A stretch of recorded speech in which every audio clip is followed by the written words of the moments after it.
தமிழ் சினிமாவில் நடித்த முதல் ஹீரோ.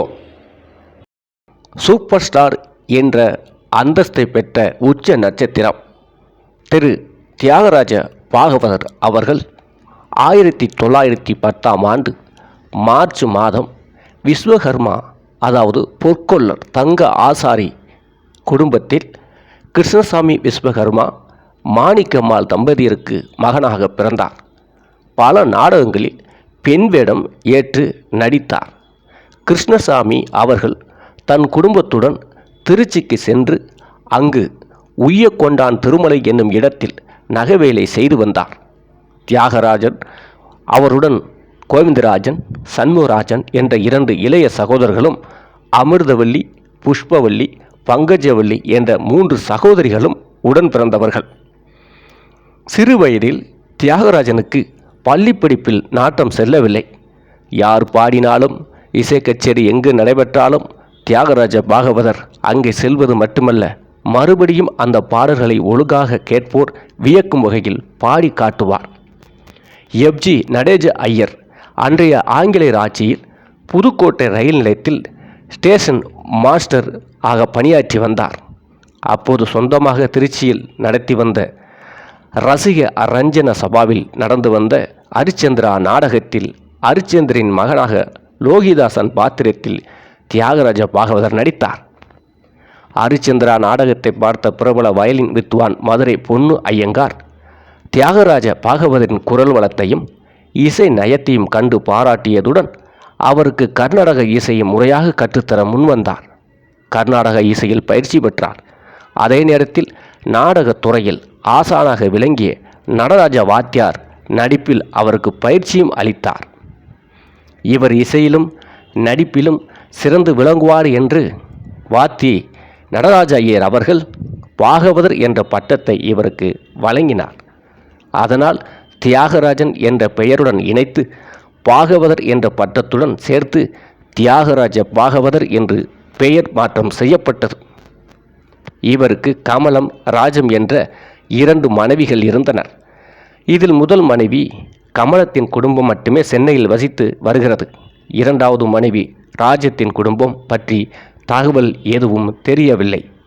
பிடில் வித்வான் பொன்னு ஐயங்கார் திருவையாறு ராமசாமி பக்தர் ஆகியோரிடம் இசை பெற்றார்.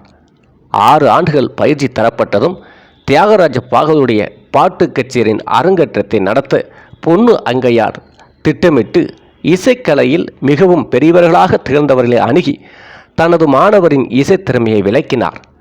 கடைசியாக தமிழ்நாட்டில் தலைசிறந்த சங்கீத மேதையான புதுக்கோட்டை தட்சிணாமூர்த்தி பிள்ளை தியாகராஜ பாகவதரின் கச்சேரியில் கஞ்சிரா வாசிக்க முன்வந்தார்.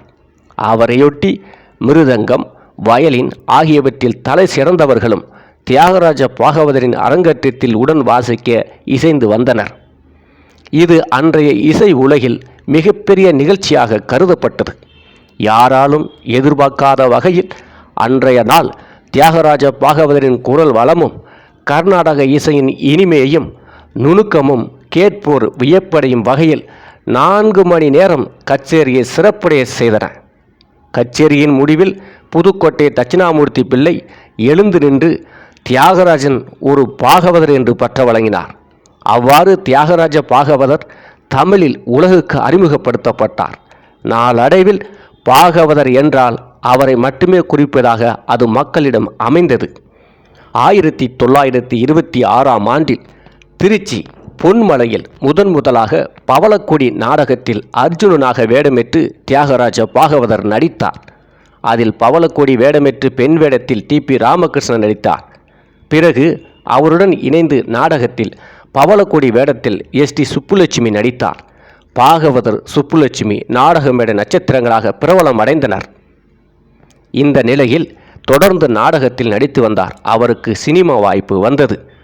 1934ஆம் ஆண்டில் இவர்கள் நடித்த பவளக்கொடி நாடகம் திரைப்படமாக லேனா, அதாவது லட்சுமணன் செட்டியார் தயாரிப்பில் பாபநாசம் சிவம் பாடல்களுடன் கே. சுப்பிரமணியம் இயக்கத்தில் வெளிவந்தது. அந்த படத்தில் இருந்த 55 பாடல்களில் 22 பாடல்களை பாகவதர் பாடியிருந்தார். தமிழ்நாடெங்கும் திரைப்பட கொட்டகைகளில் மக்கள் வெள்ளம் வரலாறு காணாத அளவுக்கு நிரம்பி பவளக்கொடிக்கு பெரிய வரவேற்பை தந்தது. 9 மாதங்கள் தொடர்ந்து அந்த படம் திரையரங்குகளில் ஓடியது. அதன் பிறகு பாகவதர் நடிப்பில் நவீன சாரங்கதாரா 1936 வெளியானது. சத்தியசீலன் அதே ஆண்டு வெளியானது. இதில் பாகவதர் இரட்டை வேடமேற்று நடித்தார். 1937 சிந்தாமணி, அம்பிகாபதி, 1939 ஆண்டு திருநீலகண்டர், 1941 ஆண்டு அசோக்குமார், 1943 ஆண்டு சிவகவி, 1944 ஆண்டு ஹரிதாஸ் ஆகிய திரைப்படங்கள் மிகப்பெரிய வெற்றி படங்களாக வெளிவந்தன. 1944 ஆண்டு வெளிவந்த ஹரிதாஸ் சென்னை பிராட்வே திரையரங்கில் 3 ஆண்டுகள் தொடர்ந்து ஓடி சாதனை படைத்தது. 1944, 1945, 1946 ஆகிய 3 தீபாவளி பண்டிகைகளில் இந்த திரைப்படம் தியேட்டர்களில் ஓடிக்கொண்டு இருந்தது. உலக சரித்திரத்தில் இது பெரும் சாதனையாக இன்றும் பார்க்கப்படுகிறது.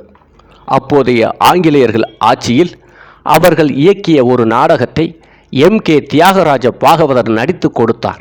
அந்த நாடகத்திற்கு மக்களிடையே பெரும் வரவேற்பு பெற்றது மட்டுமல்லாமல் ஆங்கிலேயர்களின் எதிர்பார்த்த வெற்றியை விட அதிகமான வசூலை கொடுத்ததால் அந்த நாடகத்தில் நடித்த தியாகராஜ பாகவதற்கு சம்பளமாக 1 லட்சம் ரூபாயுடன் திருச்சிக்கு அருகே உள்ள திருவெரும்பூர் என்ற விவசாய வளமிக்க ஊரை பரிசாக தந்தனர்.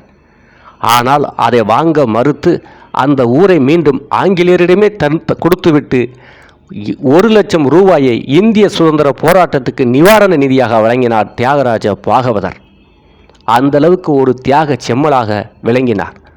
இவரது நாடகம் சேலத்தில் நடக்கும்போது திடீரென்று மழை பெய்த போதிலும் ரசிகர்கள் மலையில் கலைந்து செல்லாமல் கொட்டும் மலையில் தியாகராஜ பாகவதரின் நடிப்பை கண்டு ரசித்தனர். அதேபோல் ஈரோட்டில் இவரது நடித்த நாடகம் ஒன்று நடக்கும்போது சிலர் அந்த நாடகத்தில் திடலில் மின்சாரம் தாக்கி பலியான போதிலும் அதை சட்டை செய்யாமல் இவரது நடிப்புக்கு அடிமையாகி போனார்கள். ரசிகர்களிடையே பெரும் செல்வாக்கு பெற்றிருந்த தியாகராஜ பாகவதர் அன்றைய நாட்களில் திருச்சி நகரமன்ற ரசிகர்கள் சார்பில் திருச்சியின் மத்திய பகுதியில் உள்ள கலையரங்கம் திரையரங்கில் இவருக்கு ஒரு ரசிகர் மன்ற கட்டடத்தை, தொடர்ந்து திருச்சி மலக்கோட்டை அருகே உள்ள திருச்சி சென்னை ரயில்வே வழித்தடத்தில் திருச்சிராப்பள்ளி டவுன் ஸ்டேஷன் என்ற ஒரு சிறிய ரயில் நிலையத்தை சென்னையிலிருந்து ரயிலில் வரும் தியாகராஜ பாகவதரை ரசிகர்கள் பார்ப்பதற்காகவே மத்திய ரயில்வே அரசாங்கமே நிறுவி பெருமைப்படுத்தியது. அந்த அளவிற்கு புகழின் உச்சத்தில் இருந்தார் தியாகராஜ பாகவதர். பணம், பெயர், புகழ் என வானின் உச்சத்தில் வலம் வந்தார் தியாகராஜ பாகவதர். அவர் வாழ்க்கையில் அதன் பிறகுதான் பெரிய பிரச்சனையும் ஆரம்பித்தது. லட்சுமிகாந்தன் என்பவர் சினிமா தூது என்ற ஏடு மூலம் பொது வாழ்விலும் தொழில்துறையிலும் கலையுலகிலும் இருந்த பிரமுகர்கள் பலர் மீது பலவிதமான வீண் பலிகளை சுமத்தியும் மிரட்டியும் பணம் பறித்து வந்தார். இந்த பத்திரிகை பின்னர் சட்டப்படி தடை செய்யப்பட்டது. அதன் பிறகு இந்து நேசன் என்ற மற்றொரு பத்திரிகை மூலம் எழுதி வந்தார் லட்சுமிகாந்தன். 1944 ஆண்டு நவம்பர் 9 சென்னையில் லட்சுமிகாந்தனை சிலர் வழிமறித்து கத்தியால் காயப்படுத்தினார்கள். மருத்துவமனையில் அனுமதிக்கப்பட்ட அவர் மறுநாள் அதிகாலையில் மர்மமான முறையில் இறந்தார். 1944 ஆண்டு நவம்பர் 27 பாகவதரும் NS கிருஷ்ணனும் சந்தேகத்தின் பேரில் கைது செய்யப்பட்டனர். இவர்களை பற்றி லட்சுமிகாந்தன் அவதூறாக செய்திகள் வெளியிட்டதை கொலைக்கு காரணம் என காவல்துறை குறிப்பிட்டது. நீண்ட விசாரணைக்கு பிறகு பாகவதர், NS கிருஷ்ணன் மற்றும் 4 குற்றவாளிகள் என்று தீர்ப்பளிக்கப்பட்டது. அதன் மீது செய்யப்பட்ட மேல்முறையீட்டு மனுக்களும் தள்ளுபடி செய்யப்பட்டன. அதன் மீது மேலும் லண்டன் பிரிவு கவுன்சிலுக்கு முறையீடு செய்யப்பட்டது. அதன் பிறகு பாகவதரும் கிருஷ்ணரும் விடுதலை செய்யப்பட்டனர். பாகவதர் சிறையிலிருந்து வெளியில் வந்ததும் எல்லா பற்றுகளையும் விட்டு நீங்கிய துறைபோல் ஆகிவிட்டார். மேற்கொண்டு நடிப்பதற்கான பல அழைப்புகளை அவர் தவிர்த்தார். சிறையிலிருந்து வெளிவந்ததும் ராஜமுக்தியில் 1948 ஆண்டு, அமரகவி 1952 ஆண்டு, அதே ஆண்டு சியாமலா, 1957 புதுவாழ்வு, 1960 சிவகாமி ஆகிய படங்கள் பெரும் வெற்றியை பெறவில்லை. ஆனால் அவர் பாடல்கள் அந்த படங்களில் எப்போதும் போல் சிறப்பாக அமைந்தது. இவருடைய பாடல்கள் இறை பற்றுடனும் தென்னிந்திய பாரம்பரிய இசையை சார்ந்துமே இருக்கும். இவர் நடிக்கும் திரைப்படங்களுக்கு வழக்கமாக பாடல் எழுதும் பாடல் ஆசிரியரான பாபநாசம் சிவன் அவர்கள் இவருக்கென தனித்துவமான பாடல்களை இயற்றுவதில் வல்லவராக திகழ்ந்தார். இவரின் பல பாடல்கள் எம்.கே. தியாகராஜ பாகவதரின் புகழை உயர்த்தின, மக்களிடையே பெரும் புகழையும் பெற்றன. அதில் உன்னை அல்லால், நீலகண்டா, அம்பாள் மனம் கனிந்துருகினது கடைக்கண்பார், சொப்பன வாழ்வில் மகிழ்ந்தேன், ஞானக்கண் இருந்திடும் போதினிலே, பூமியில் மானிட ஜென்மம் அடைந்துமோர் புண்ணியமின்றி விலங்குகள் போல், மன்மத லீலையை வென்றார் உண்டோ, தீன கருணாகரனே நடராஜா, ராஜன் மகராஜன், வதனமே சந்திர பிம்பமே போன்ற பாடல்கள் பாகவத் அவர்கள் புகழுக்கு சான்றாக விளங்கியது. இவருடைய பாடல்களில் கட்டை சுருதியில் பாடக்கூடியவர் குரலில் பெண்களின் நளினத்தன்மையை மிகுந்திருக்கும் பல நேரங்களில் பெண் பாடுவது போல் தோன்றுவதும் உண்டு. ஸ்ருதியின் உச்சநிலையிலிருந்து உடனே கீழே இறங்கி பாடும் வல்லமை பெற்றவர். வார்த்தைகளை உடைத்து உடைத்து பாடுவதில் வல்லவர். இறுதியில் வல்லினமை தெரியாமல் பாடக்கூடியவர். இவரின் கர்நாடக இசைக்கு சான்றாக தஞ்சை அருகே நடந்த நிகழ்வை சான்றாக கூறுவார்கள். தஞ்சாவூர் அருகே உள்ள மாவூரில் இசை கச்சேரி செய்யும் பொழுது இரவு அங்கிருக்கும் அரவை இயந்திர நிறுவனத்தின் வழக்கமான அறிவிப்பு சங்கொலி முழங்கியது. அப்பொழுதும் பாடுவதை நிறுத்தாமல் அந்த சங்கோலிக்கு நிகராக தன் குரலை இழுத்து அது முடியும் வரை பாடியுள்ளார். மக்களின் கவனம் முழுவதும் அவரின் குரலின் மீதுதான் இருந்திருக்கிறது. ஹரிதாஸ் திரைப்படத்தில் வரும் பாடலான மன்மத லீலை என்ற பாடல் சாருகேசி என்னும் பாரம்பரிய இசையில் பாடப்பட்டது. அந்த பாடலுக்கு பிறகே பிற கர்நாடக இசை வித்துவான்கள் சாருகேசி இசையை கச்சேரியில் பயன்படுத்த ஆரம்பித்தார்கள். இதை பிரபல கர்நாடக இசை விமர்சகர் சுப்புடு சாருகேசியை பிரபலமாக அறிமுகப்படுத்தியவர் என்று தியாகராஜ பாகவதரை பெருமையாக வர்ணித்தார். இவரின் இசையை செல்வந்தர் முதல் பாமரர்கள் வரை அனைவரும் பாகுபாடின்றி ரசித்தார்கள். அனைவரையும் புரியும்படியும் இருந்தது. அன்றைய நாளில் நாடக மோகம் அதிகமிருந்த காலகட்டமானதால் திரைப்படத்திற்கு நாடக கலைஞரிடையே தேர்வு செய்தனர். நாடக கலைஞர்களுக்கு நடிப்புடன் பாடவும் தெரிந்திருக்க வேண்டும்.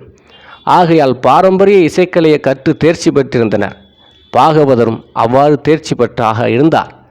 அவரின் இசை புலமைக்கு போட்டி போட்டுக்கொண்டு திரைப்படம் எடுக்க மதுரை செல்வந்தரான நாட்டாமை மல்லி எம்.என்.ஆர். வெங்கடேச கிருஷ்ணன் மதுரை டாக்கீஸ் என்ற குழு அமைத்து படமெடுக்க முன்வந்தார்.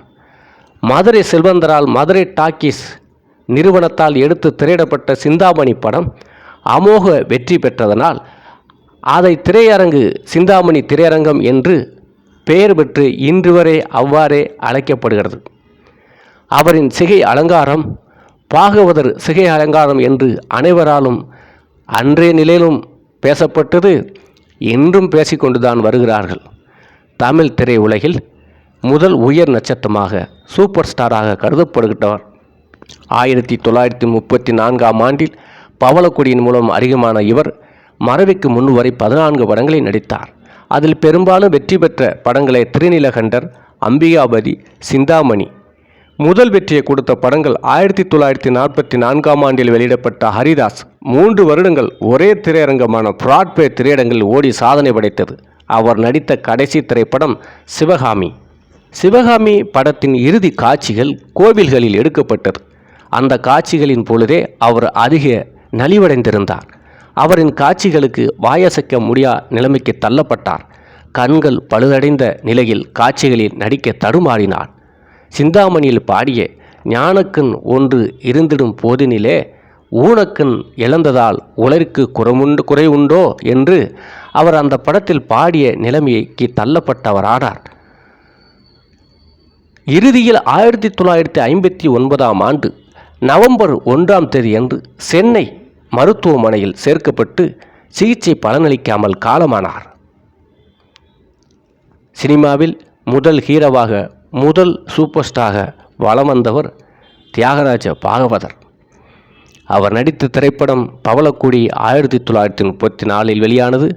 நவீன சாரங்கதாரா 35ஆம் ஆண்டு, சத்தியசீலன் 36ஆம் ஆண்டு, சிந்தாமணி 1937ஆம் ஆண்டு, அம்பிகாபதி 1937ஆம் ஆண்டு, திருநீலகண்டர் 1939ஆம் ஆண்டு, அசோக்குமார் 1941ஆம் ஆண்டு, சிவகவி 1943ஆம் ஆண்டு, ஹரிதாஸ் 1944ஆம் ஆண்டு, ராஜமுக்தி 1948ஆம் ஆண்டு, அமரகவி 1952ஆம் ஆண்டு, சியாமலா 1952ஆம் ஆண்டு, புது வாழ்வு 1957ஆம் ஆண்டு, சிவகாமி 1959ஆம் ஆண்டு.